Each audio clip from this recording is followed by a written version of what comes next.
سيدي صاحب السمو، نستمع الآن إلى الشاعر النقيب شجاع بن نايف بن سعيدان.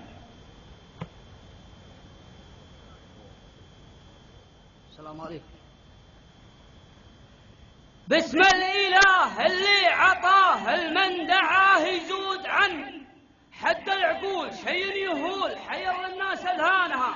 قالوا تعال جالك مجال قل ما يقال، قلت لهم ان حظي سعيد لليوم عيد، نفسي ريح ميزانها يوم انجمع ذا المجتمع واللي يستمع انس وجن. يلا يا رب لب الطلب رحمتك تفتح بيبانها، نحن لواء ترك اللواء الاستواء فوق المزن يلي عنيت احنا وجيت عن النتيجة عانها. جهد وكفاح بلا ارتياح عزم ونجاح مثل الحصن لكم عداء، واهل الردى يلعن ابو شيطانها. اللي رأس هي لو جلس رئيس حرس ابن عبد العزيز وانجز تجيز اسمن بخر اعلانها. يا ابن المليك اللي يديك تعد شيك اغلى ثمن لله ترى ما قد شرى الا بغال زمانها. رئاستك وقيادتك من قادتك كن مطمئن انك لها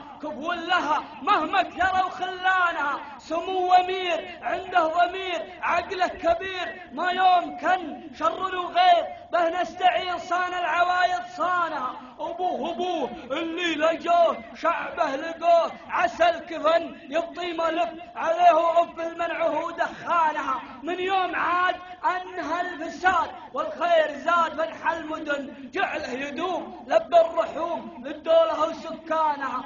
اللي الفخر بالمختصر لو البشر قالوا تمن قلت امتناي هذا وهواي صدقان مع صدقانها. اهلا هلا والفن غلا ققروا ولا سر وعلن ما خيلت ثم انطلت ثم سيلت وديانها. يا مرحبا بعطر النبا اللي ربا وهو متزن بها الشيم بها القيم يذبح للضيف اسمانها. متعب هنا جانا الهنا من اهلنا وقت وزمن عنا الاغراب جانا اكتئاب اجي القلوب احزانها. قلبه رؤوف على الضعوف لانهم عروف يبقى الوطن عسى البلد تبقى برغته امنها وايمانها. يا سيدي ما انت بردي تعدي عدي ضد الفتن طبعك كذا تكره لله ترخي للخير عنانها. اسمك يذاع بلا انقطاع قرن شجاع ذوق وفن الله فرقك يوم خلقك لما تشتان بشانها.